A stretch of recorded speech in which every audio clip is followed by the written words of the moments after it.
Betting apps మీద మీ opinion ఏంటి? Betting apps మీద బెట్టింగ్ యాప్ మీద బతికివాడు వాడు అమ్మ నాన్న తాల్సి బతికింది అంతే.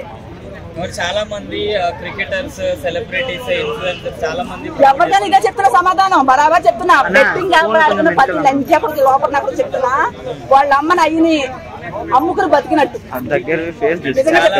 ఎందుకంటే దాని మీద ఎంతో మంది సూసైడ్ చేసి చచ్చిపోతున్నారు. అందరూ చెప్తున్నప్పుడు వీడేం పీకుతున్నాడు అంటే శవాల మీద డబ్బులు ఏరుకునే రకాల ఇది కరెక్ట్ కాదు. ఆ నాని ఉన్నాడు కదా, ఆ నానిని పద్ధతిగా ఉంచకూడదు.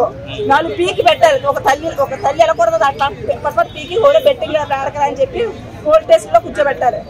మేపకూడదు. ఎందుకంటే ఆ బెట్టింగ్ ఆటలు ఎన్ని జీవితాలు ఖరాబ్ అయినాయి తెలుసా? ఎంతమంది రోడ్డు పడ్డారు తెలుసా?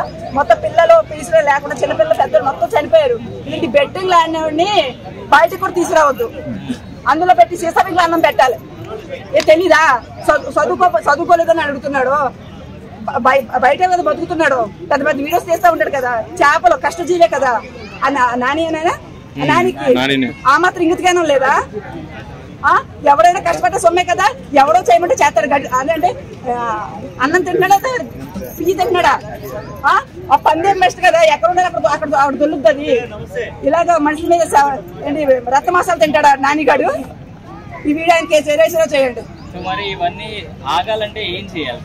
ఒక్కడిని ఇద్దరిని ఊరు తీసేయాలి. 5 రోజులు పోతే. ఎందుకంటే వాళ్ళు చచ్చాడు కదా. వాడు ఎంత నరకం అనిపించాడు. ఆడు ఎన్ని మాటలు ఉంటాడు.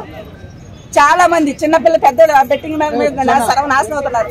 కానీ ఈ బెట్టింగ్ ఆడొద్దు ప్లీజ్. పిల్లలు పెద్దోళ్ళు ఏంటి ఎవరైనా సరే పిల్లలు ఆడితే ఏదో అనుకోవచ్చు. పెద్దలు కూడా ఆడుతున్నారు. పిల్లలు చెప్పి వయసులో ఉండి కూడా మీరు ఎలా ఆడుతున్నారు? మీకు ఆమె ఇంటికి లేదా? కుక్కట్లో ఎవడో పైసలు రావు. ఎవరైనా సరే వాడికి దొబ్బుతామని నెట్వర్క్ వాళ్ళకి లాభం వాళ్ళకి లాభం అందరికీ లాభాలే. మీరే నష్టపోయి అంటే ఫాలోవర్స్ కొంతమంది ఉన్నా కూడా బిల్డప్స్ ఎక్కువ అయిపోయినాయి కదా ఈ మధ్య కాలంలో. ఇన్స్టాగ్రామ్ కానీ ఇన్ఫ్లుయెన్సర్స్ అని చెప్పి మళ్ళీ మాలాంటి ప్రజలు ఉన్నంత వరకు అలాగే ఉంటది. మరి మాలాంటి పిచ్చోళ్ళు అనుకో పిచ్చి అంతసేపు అలాగే ఉంటది. ఫ్రీగా డబ్బులు వచ్చే కుక్కట్లో డబ్బులు వచ్చేయాలంటే అట్లాగే జరుగుతుంది. అలా రాదు. అలా చేయకూడదు. కష్టపడితేనే డబ్బులు వస్తాయి. అంతేనా? కష్టపడాల్సిందంటారా?